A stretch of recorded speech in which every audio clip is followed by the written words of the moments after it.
Voice of MC వరల్డ్కి స్వాగతం. మనమందరం మన చుట్టూ కనిపించే ఒక నిజాన్ని చాలాసార్లు గుర్తించము. అదే విభేదం, డిస్క్రిమినేషన్. ఎవరు ఎలా కనిపిస్తున్నారో, ఏ కుటుంబం నుంచి వచ్చారో, ఏ స్థితిలో ఉన్నారో చూసి మనం చేసే చిన్న చిన్న తీర్పులు వాళ్ళ హృదయంలో ఎంత పెద్ద గాయాలు పెడతాయో మనకు తెలీదు.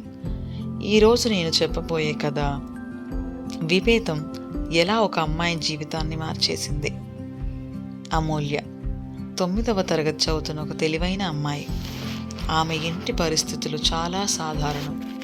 అమ్మ టైలర్ పనిచేస్తోంది, నాన్న చిన్న ఉద్యోగం. పొద్దున్నే స్కూల్కి వెళ్ళడానికి ఆమె దగ్గర ఉన్నది ఒకే ఒక్క షూస్ జత. అవి పాతవైపోయాయి.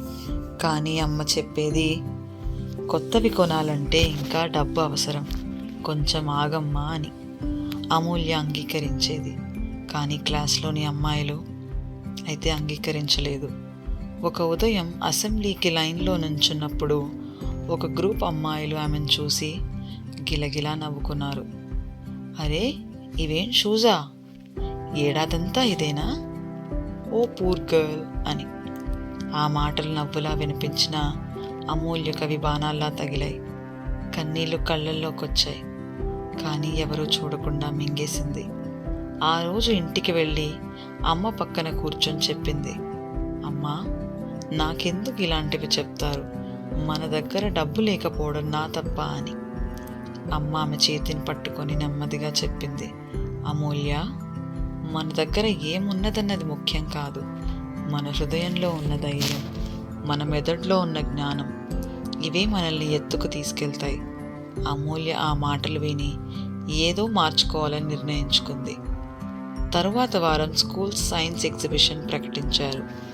అందరూ ఖరీదైన సామాగ్రి తెచ్చి మోడల్స్ తయారు చేస్తుండగా అమూల్య మాత్రం ఇంట్లో ఉన్న వ్యర్థ సామాగ్రితోనే ఒక అందమైన పనిచేసే సైన్స్ మోడల్ తయారు చేసింది.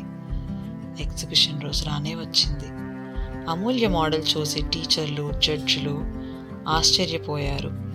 వాళ్ళందరూ ఒకే మాట చెప్పారు, ఇది అత్యుత్తమ ప్రాజెక్ట్ అని.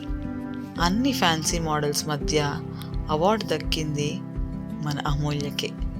అవార్డు తీసుకున్న తర్వాత మైక్ దగ్గరికి వెళ్ళి ఆమె ఒక్క మాట మాట్లాడింది, నా షూస్ పాతవే కావచ్చు, నా డ్రెస్ సాధారణంది కావచ్చు, కానీ నా కలలు మాత్రం ఎప్పుడూ పాతబడవు. విభేదం దుస్తుల్లో కాదు, విభేదం మనసులో ఉంటుంది. అక్కడ నిల్చున్న అమ్మాయిలన్నీ మౌనం పాటించారు.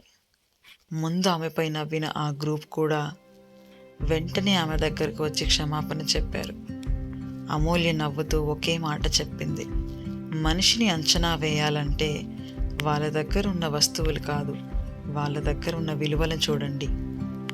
ఒక మనిషిని వారి దుస్తులు, వారి రూపం, వారి స్థితి చూసి తీర్పు ఇవ్వకండి.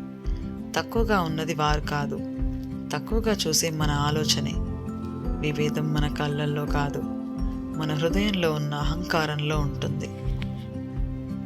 ఈ కథ మీ మనసును తట్టి ఉంటే ఇంకా చాలా హృదయాల్ని మార్చే కథల కోసం నా ఛానల్ని సబ్స్క్రైబ్ చేయండి. ఒక్క షేర్ చేయడం ద్వారా ఎవరి మనసులోనైనా విభేదం తగ్గవచ్చు.